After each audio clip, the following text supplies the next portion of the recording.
but he understands as long as he has this on his side, he'll be okay. Don't get it wrong, fighting is still Thompson's #1 priority. He's open, just like me, to trying new things. This season, all eyes are on head coach Dominic Kinnear. In the last 4 seasons, the Quakes haven't been in the playoffs. Winning against Arizona in their home opener, that was a really good start, but now all the attention turns to Buster Posey. That's the mentality they're bringing into this franchise. But now the biggest question surrounding the team is who's going to be that quarterback that's going to lead this team to greatness once again. Game 82 for the Warriors will be against the Lakers tomorrow night, but all eyes are on Portland. That's the team they'll face in the first round of the playoffs. But one of the biggest reasons was because of Richard Leone. He went from being a walk-on to the team's top scorer with 7 goals.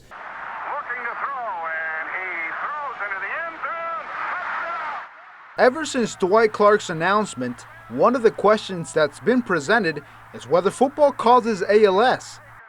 Experts at the Gladstone Institute in San Francisco say as of now, research does not show a definitive link between the sport and ALS. So that connection's been looked at in a variety of epidemiological studies, whether it's physical activity or physical fitness or some sort of head trauma, and the studies don't agree basically. What Dr. Steve Finkbeiner and his colleagues have discovered over the last several years, repeated shots to the head can lead to chronic traumatic encephalopathy. Like ALS, CTE is associated with neurodegeneration, but luckily the illnesses are not connected.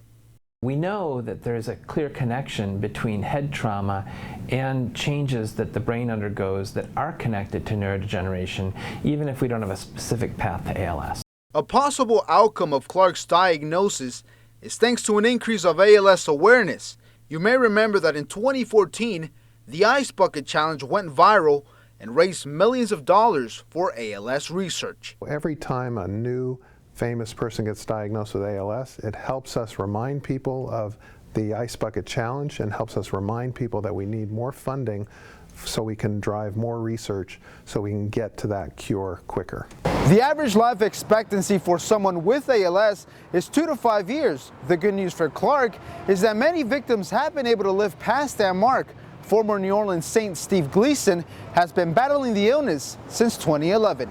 In San Francisco, Victor Anguiano, State of Events. By President-elect Donald Trump winning the election, it has sent shockwaves throughout the entire nation. We've seen anti-Trump protests just like this one all across the Bay Area. And for some players, it's helping them understand where America stands. It's just a shame that, throughout this process, a lot of those folks were hiding, and waited, for the cover of the ballot to represent who they are. And Warriors forward David West was just getting started. He feels having Donald Trump in office makes it clear that this country continues to deal with racial inequality. This whole fairy tale about some post-racial, this utopia that Obama supposedly created it's all bull. But unlike West, Raiders quarterback Derek Carr took an entirely different approach. All I know is if you want to be successful and you want to dominate, you got to come together. And so, I know as a people that, we have a new leader that's going to be in place, and he's going to lay out a vision. But it's up to us. It's really up to us to come together, love one another, and serve each other. But that might be easier said than done. On Sunday, Buccaneers receiver Mike Evans, he sat during the national anthem protesting against Donald Trump being the next president. Since then, he has apologized to everyone that was offended by his actions, but intends to continue to fight for equal rights. Since returning to Oracle Arena after playing 8 games in 8 different cities, it seems the Warriors are now back on track. Tonight, they were looking to extend their current winning streak to 6 with a win over the Kings. Hey, Kevin Durant was in the building. He joined Steph Curry and the fellas for the first time since injuring his left knee. Andre Iguodala would try to get things going, but he can't hit that 3, so guess who has to clean it up? And that is Steph Curry. And what a line for the 2-time MVP, 27 points, 12 assists, and 7 rebounds. But Matt Barnes, though, that was the story we were following tonight. He was playing against his former team. He finds Draymond, and he slams it in. it was just one of those games for Draymond. He was just unstoppable. He had a season high, 23 points, 8 assists, 3 rebounds, 4 steals. Warriors win by 14. They remain 2.5 games ahead of the Spurs in the West. But the story of the night was Devin Booker's 70-point game against the Celtics. This is a guy that in a regular night, he averages 20 points per game.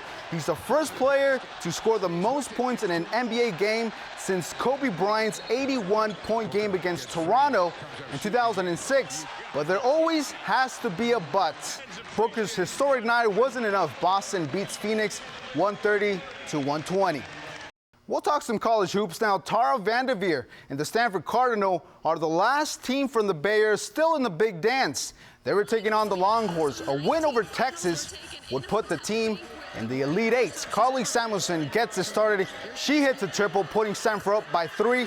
Texas did put up a fight against Stanford, but Brianna Robertson steals the game from downtown. Stanford wins 77-66. They'll face the Fighting Irish on Sunday.